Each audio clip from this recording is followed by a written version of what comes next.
वे दोनों लोग एक दूसरे के आमने सामने कुछ इस तरह बैठे थे कि मानो बीच में मौजूद सन्नाटा भी उन्हें महसूस कर रहा हो। उन दोनों के बीच एक अजीब सी बेचैनी थी, जैसे कोई अनकही बात हवा में तैर रही हो। वे दोनों एक दूसरे को देख रहे थे और ये एहसास दोनों को बराबर था कि आने वाला फैसला सिर्फ उनका नहीं बल्कि पूरे परिवार का होने वाला है। दोनों के बीच कुछ पल की खामोशी के बाद एक ने गहरी सांस ली और बात शुरू की। फैसला कर लिया गया, अब देर नहीं करनी थी। अगले ही दिन घर में होने वाले कदमों का ऐलान कर दिया गया। उस समय फैज़ान बाहर था। वो अपनी जिंदगी में काफ़ी व्यस्त चल रहा था। स्कूल से घर आकर वो अक्सर सीधे अपने कमरे में चला जाता, किताबों और होमवर्क में खोया रहता। उसे इस सब की कोई खबर नहीं थी। घर में जो चर्चा हो रही थी वो उससे कोसों दूर था, लेकिन घर के अंदर हालात बदल रहे थे। बातें होती थीं, आवाज़ें धीमी रखी जाती थीं, और जब फैज़ान पास से गुजरता तो अचानक खामोशी छा जाती। एक दिन जब फैज़ान अपने कमरे से बाहर निकला तो उसने अजीब सा सन्नाटा महसूस किया। घर वैसा नहीं लग रहा था जैसा हमेशा लगता था। उसे लगा जैसे कुछ छुपाया जा रहा हो, लेकिन उसने ज़्यादा ध्यान नहीं दिया। उसे क्या पता था कि उसी खामोशी के पीछे उसकी किस्मत का सबसे बड़ा फैसला लिया जा चुका है, और वो फैसला बहुत जल्द उसकी ज़िंदगी की दिशा हमेशा के लिए बदलने वाला था। वोट एक दूसरे के लिए काफ़ी मायने रखते थे, इसलिए फैज़ान ने सोच समझकर एक ऐसा खरीदारी का फैसला लिया जिस पर थोड़ा जोखिम भी था, लेकिन उसे भरोसा था कि मेहनत बेकार नहीं जाएगी। कुछ ही दिनों में उस मेहनत का असर दिखने लगा। उसकी बातों में अब सिर्फ शब्द नहीं थे, बल्कि एक वज़न था। हालांकि घर में अब भी सलार के लिए नाराज़गी मौजूद थी, क्योंकि एक अहम मुद्दे और फैसले के बीच काफ़ी फ़र्क होता है। फैज़ान जानता था कि सिर्फ बोलना काफ़ी नहीं, काम करके दिखाना ज़्यादा ज़रूरी है। दोनों के बीच एक साफ अंतर था। एक बोलने में माहिर था और दूसरा काम करने में।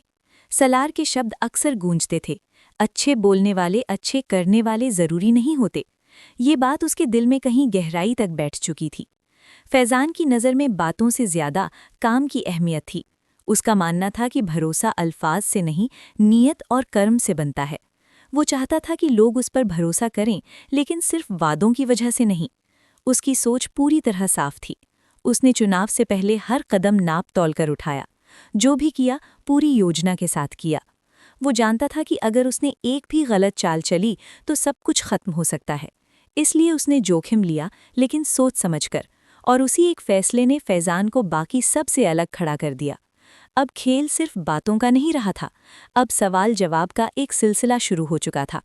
सलार के जवाब संक्षिप्त होते जा रहे थे, वहीं फैज़ान हर सवाल का जवाब ठहराव और समझदारी से देता रहा। हर गुजरते पल के साथ फ़र्क और साफ होता जा रहा था, और भीड़ ये अंतर खुद महसूस करने लगी थी। सवालों का सिलसिला अब भी जारी था, लेकिन अब फैज़ान की साफ गोई और उसकी बेबाक सोच छुपी नहीं रह गई थी। उसके जवाबों में आत्मविश्वास था, और उसी आत्मविश्वास ने उसे भीड़ से अलग खड़ा कर दिया। सलार के छोटे छोटे जवाबों के सामने फैज़ान की स्पष्टता सबको दिखाई देने लगी। उसे खुद भी एहसास हो रहा था कि हर सवाल का जवाब ज़रूरी नहीं होता। कभी कभी खामोशी भी बहुत कुछ कह जाती है। भीड़ के बीच मौजूद सन्नाटा इस बात का गवाह था कि लोग अब सिर्फ शब्द नहीं, सोच को सुन रहे थे। तभी सलार ने एक सीधा सवाल किया, क्या तुम्हें लगता है कि तुम ही इस पद के लिए सबसे योग्य हो? फैज़ान ने बिना रुके जवाब दिया, योग्यता का फैसला मैं नहीं करता, ये जनता तय करती है। सलार ने फिर पूछा, क्या ये तुम्हारी खुद की तारीफ नहीं? फैज़ान ने शांत स्वर में कहा, नहीं, ये आत्मविश्वास है। खुद की पहचान और खुद की तारीफ में अंतर होता है। जो खुद को जानता है वो डरता नहीं, और जो डरता नहीं वही सच बोलता है। सलार ने एक बार फिर टोका, अगर तुम हार गए तो क्या फ़र्क पड़ेगा?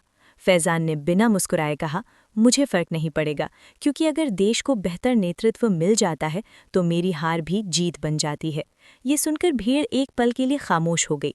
सलार के पास अब कहने को ज़्यादा कुछ नहीं था, और फैज़ान अब सिर्फ एक उम्मीदवार नहीं बल्कि एक सोच बन चुका था। सभा में एक बार फिर सवाल गूंज उठा, क्या इस हाल में कोई इंसान खुद को बेहतर उम्मीदवार के साथ तुलना कर सकता है? भीड़ में सन्नाटा छा गया। फिर पीछे से एक भारी आवाज़ आई। हाल में बैठी आवाज़ें कभी कभी सबसे ऊंची होती हैं।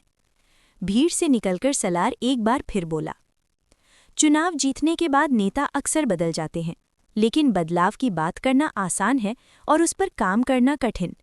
नेतृत्व बनने से पहले ये समझना ज़रूरी है, कुछ पल रुके बिना सच सेक्रेटरी ने आखिरी सवाल सबके सामने रख दिया। एक ऐसा सवाल जो सीधे दिमाग से नहीं, ज़मीर से टकराता था। उन्होंने कहा, अगर आप मेरे इस सवाल का जवाब दे दें तो मैं आपको वोट दे दूंगा। सलार ने बात आगे बढ़ाई, जवाब देने से पहले ये सोचिए आपके जवाब को लोग कैसे लेंगे। फैज़ान चुप रहा, उसने बोलने के बजाय सोचना बेहतर समझा। सलार ने थोड़ा झुककर कहा, चलो एक सवाल और। सबकी नज़रें फैज़ान पर टिक गईं। सलार बोला, अगर आपको हिसाब किताब करना आता है तो बताइए, अगर 2,67,895 में 9,52,852 जोड़ दिए जाएं और फिर उसमें से 3,99,999 घटा दिए जाएं तो जवाब क्या होगा? सभा में सन्नाटा और गहरा हो गया। ये सवाल सिर्फ गणित का नहीं था, ये सवाल था समझ, धैर्य और सोच का। और फैज़ान अब जान चुका था, यहाँ जवाब से ज़्यादा जवाब देने का तरीका अहम है। इसके बाद उसने कहा, अब इसमें 9,29,292 जोड़िए। सभी हैरान रह गए। फिर उसने बिना रुके एक और सवाल रख दिया, अब इस पूरी संख्या को 6 से गुणा कीजिए, फिर 2 से भाग दीजिए और अंत में 4,92,359 जोड़ दीजिए। उसने वाक्य पूरा किया, अब बताइए जवाब क्या आता है? भीड़ में फिर से सन्नाटा छा गया। अचानक सलार ने तेज और स्पष्ट आवाज में कहा, 8,14,247। पूरा हॉल सन्न रह गया। कुछ पल के लिए हर नज़र उसी पर टिक गई। फैज़ान भी चौंक गया। उसे ये एहसास हो गया था कि उसके सामने खड़ा इंसान सिर्फ बोलने वाला नहीं, सोचने वाला भी है। फैज़ान ने घड़ी की ओर देखा। अब उसके पास ज़्यादा समय नहीं था। वो पूरी तरह गणना में डूब चुका था। उसे भीतर से एक अजीब सा डर महसूस होने लगा।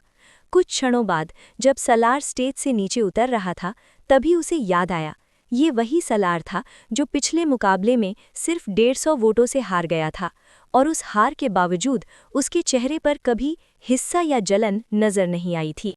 उमामा ने अचानक पूछा, अब आप लोग कब जाएंगे? ये सुनते ही वो पल भर के लिए चुप हो गया। उसने उसे ध्यान से देखा। उमामा की नज़रें अब भी पूरी तरह उस पर जमी हुई थीं। वो समझ गया था कि उमामा अब हर बात साफ साफ जानना चाहती है। वो बोला, क्यों? तुम क्यों पूछ रही हो? उमामा ने धीरे से जवाब दिया, जब आप चले जाएंगे तभी तो आपको बेहतर समझ पाऊंगी। वो थोड़ा चौंका। फिर उमामा ने कहा, क्योंकि आप मुझे बहुत अलग लगते हैं और आप मेरे साथ सच्चाई से पेश आते हैं। उसने बिना देर किए जवाब दिया, तुम्हारे साथ झूठ बोलने की ज़रूरत ही नहीं है। उमामा थोड़ी देर चुप रही। फिर उसने एक और सवाल कर दिया, आप मुझे अपने साथ क्यों नहीं ले जा सकते? वो इस सवाल की उम्मीद नहीं कर रहा था। उसने हल्की मुस्कान के साथ कहा, क्योंकि मैं जहाँ जा रहा हूँ वहाँ खुद से भी लड़ रहा हूँ। ये सुनकर उमामा की आंखों में एक अजीब सी चमक आ गई। साद साइकिल चलाते हुए थोड़ा रुक गया। उसने पीछे मुड़कर देखा और कहा, तुम जल्द ही समझ जाओगी। उमामा मुस्कुराते हुए बोली, तब तक मैं इंतज़ार करूंगी। उसने बिना कुछ कहे सिर हिला दिया और वहां से आगे बढ़ गया। बात करते करते वो दोनों एक दूसरे की आदत बन चुके थे। साद की तवज्जो अब साइकिल की रफ्तार से ज़्यादा उसकी बातों पर रहती थी। वो उसके लिए छोटे छोटे काम करता, उसे हंसाने की कोशिश करता और हर बार उसी के बारे में सोचता रहता। लेकिन वो उसे अपना नहीं सकता था। सालों पहले उसके साथ जो कुछ हुआ था, उसके बाद वो किसी से बंधने की हिम्मत नहीं कर पाया। वो पास होती फिर भी दूर रहती, क्योंकि उसके भीतर अब भी एक डर था। उसे लगता था कि अगर वो किसी के और करीब गया तो फिर वही सब दोहराया जाएगा। साद जानता था वो उसके लिए सिर्फ एक एहसास नहीं बल्कि एक जिम्मेदारी बन चुकी है। उसका भविष्य अभी अधूरा था। उसके सपने अब भी उसे आगे बढ़ने के लिए मजबूर कर रहे थे। वो जानता था कि अगर वो रुक गया तो सब कुछ बिखर जाएगा। इसीलिए वो हर बार खुद को समझाता कि कुछ रिश्ते पास रहकर भी पूरे नहीं किए जाते। कुछ लोग जिंदगी में आते हैं ताकि हमें मजबूत बना सकें, ना कि हमें बांध सकें। और वो चुपचाप ये सब सहता रहा।